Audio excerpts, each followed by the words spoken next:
Senate District 25 covers the western San Gabriel Valley. So it covers cities including Alhambra, Monterey Park, Rosemead, San Gabriel, Temple City, Arcadia. And then it goes up into the San Gabriel Mountains where we have Pasadena, Glendale, we have Altadena, La Crescenta, La Cañada, and we move across the foothills. Most of the San Gabriel Mountains is in Senate District 25, and we actually stretch out to parts of San Bernardino County, including Rancho Cucamonga, as well as Upland. And we go on the easternmost parts of LA County, including Claremont.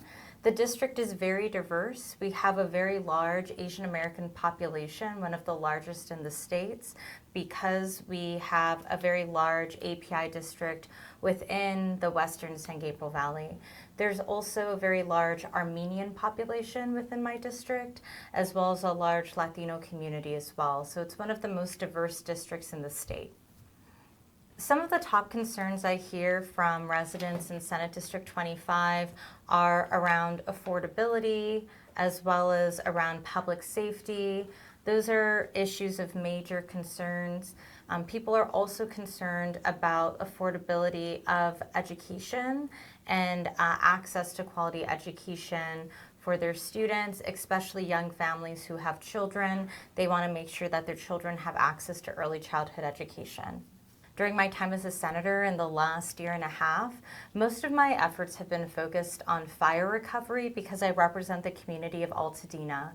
Altadena was very impacted by the Eaton fires last year that occurred on January 7th. And so we've been very involved with fire recovery efforts, both making sure that residents are able to rebuild quickly, advancing streamlining processes so that it is easy for people to participate in the rebuild, making sure that insurance companies are providing people with payouts in a timely manner. All of these things have direct impacts on an individual's ability to rebuild.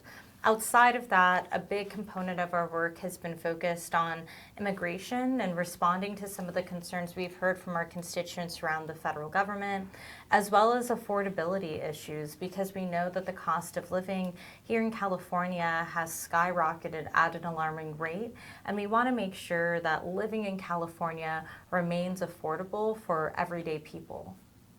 One of the bills that we worked on last year that was passed and signed into law by Governor Gavin Newsom was a bill to ensure that if immigration authorities come onto a campus, whether a K through 12 school or a college campus or university, that students, parents, and families are immediately notified and provided information about what is happening on their child's campus. We think that this is a very common sense piece of legislation, ensuring that parents and families have a right to know what is happening on their child's campus when they are at school. So that bill was signed into law last year, and it had an urgency clause in it, so it went into effect immediately. I'd say this year, one of the pieces of legislation that I'm most proud of that we've been carrying in partnership with survivors of the Eaton fire has been a bill to require that insurance companies must pay their customers in a timely manner, and if they don't, then they will suffer an interest penalty.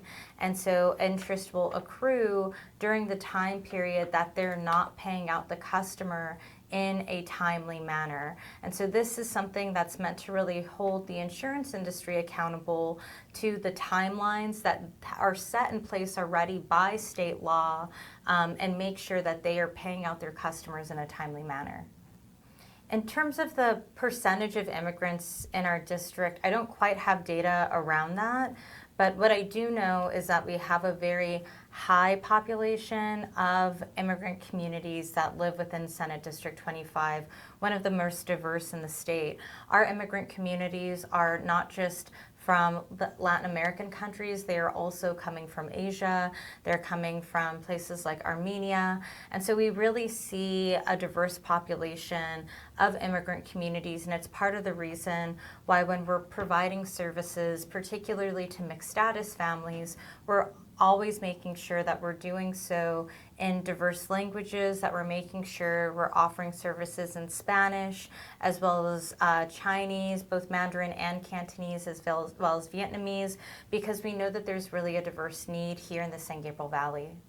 The Chinese American community is one of the largest communities here in the San Gabriel Valley, and really have rapidly grown, not just in the San Gabriel Valley, but throughout the state of California. They make up a significant portion of the economy here in the SGV, and some of the top priorities and concerns I hear from them is making sure that their children can have access to a high quality education, making sure that as business entrepreneurs that they're able to be successful, that this is an economy that they can access, and also making sure that their communities are clean and safe. And as someone that is the former mayor of Alhambra, these are all issue areas that I was very happy to prioritize. We know at the end of the day that our immigrant communities, and particularly the Chinese American community, is such a powerhouse here in the San Gabriel Valley, and have really had such an influence on everything from the cultural aspects of the community, giving us a robust food culture that has really made the San Gabriel Valley a landmark. They've brought a lot of business and a lot of nuanced and different types of businesses to the community, making partnerships with folks in Asia as well as here in California, expanding our manufacturing businesses that we've seen. And so really it's had such an impact on the region. It's been really exciting to just see the real impact of the Chinese American community at large. As I look ahead to the next year, some of the policies that I'm thinking about that I'll be moving forward in the Capitol are going to really be focused on affordability issues and really making sure that everyday people are at the center and the forefront of our policy work. I think one of the things that I've heard across the board from all communities, but including our Chinese American communities and our Asian American communities, is this feeling and frustration that the California economy and the United States economy has become one that's been very challenging to survive in, and yet we've continued to see, profits for business and corporations continue to grow, but not the same kind of profits for individuals, for everyday people continue to grow. And so my priority as a legislator is to really make sure that we're balancing the scales. When I hear from our senior citizens that they are struggling to pay rent and to pay for their water utilities or for their energy utilities, that is a problem. Making sure that people are able to pay for their everyday expenses so that they can thrive in our state's economy should really be a top priority to all of us.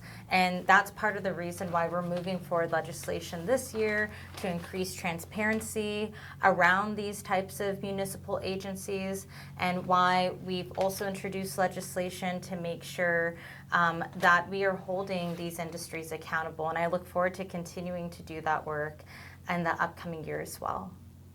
I would like the Chinese American community to know that if they need anything, that they can always reach out to our office. We're here to help and serve them. And for those that are interested in getting involved and getting engaged in their local government, show up to a city council meeting, reach out to our office, send in an email expressing your concerns. We work on all sorts of issues. I'm the chair of the Senate Education Committee, and so, we've made historic investments in financial aid. We've made historic investments into language access to make sure that our students are gaining more access to learning multiple languages in the classroom, ensuring that our higher education institutions are able to offer more spots to students, because we know that it's more competitive than ever to go to a UC campus. I work on public safety issues. I serve on the Public Safety Commission, and making sure that our streets are safe, that our communities are safe, is so incredibly important to all of us here in the San Gabriel Valley. And finally, as I mentioned before, really those cost of living issues, making sure that every day Asian Americans, Chinese Americans, and really all Californians feel like they're able to succeed in this economy, that they're able to build wealth for their families, is something that's incredibly important to me. And so I want for the Chinese American community to know that if they have questions, if they have comments, if they have ideas, that they can always reach out to our office. We're here to help and serve, regardless of what the issue may be, regardless of political background. Our staff serves all constituents in various languages, and we're always going to be here to support everybody.